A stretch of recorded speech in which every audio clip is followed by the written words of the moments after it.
याही पेक्षा जास्त आवाज तुम्ही उठवाल, खात्री आहे आम्हाला. कारण तुम्ही खंडानी राजकारणी आहे, तुम्ही असं डुप्लिकेट राजकारणी नाही. तुम्ही निश्चितपणे आवाज उठवणार आणि शेतकऱ्याची तळमळ अगदी पवारसाहेबापासून सगळ्याला आहे. तुम्ही निश्चित प्रमाणे आमच्या शेतकऱ्याचं ज्या वेळेला कांद्याला भाव नव्हता त्यावेळेला कांदा कोण खाणारा म्हणणारा माझा नाही, या देशाचा नेता पवारसाहेब होते.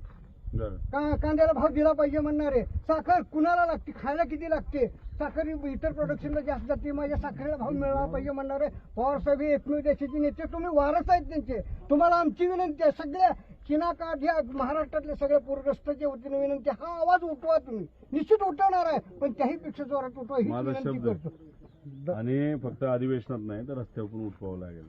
आम्ही तुमच्या पाठीशी आहोत दादा.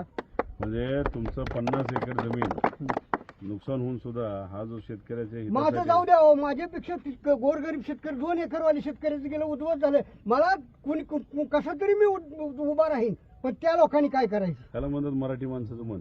दादा, ज्या वेळेस 93ला भूकंप झालता त्यावेळेस घर उद्ध्वस्त झालती, आता भविष्य उद्ध्वस्त झाले. त्यावेळेस पवार साहेब ज्यावेळेस रात्रोरात किल्लारीला आले, तोच प्रसंग आमच्या पुढे आज उभारलाय. तो आम्ही उद्ध्वस्त होत असताना तुम्ही आमच्या मदतीला आलाय.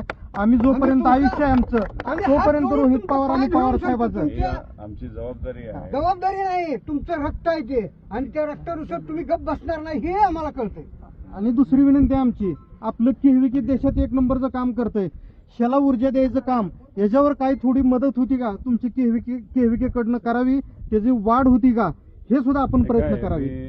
4 दिवसापूर्वी माझे वडील जे आता चेअरमन आहेत दादा, तर बाबांनी ती बैठक घेतली. त्यात कसं आहे की केळीचं पीक, ऊसाचं पीक, द्राक्ष आणि जे काही पिकं आहेत जी आपल्याला पाण्याखाली गेलीत पण त्यांना आपल्याला वाचवता येईल, नाहीतर त्याला थोडीशी ताकद देता येईल, त्याचा आता अभ्यास झालेला आहे.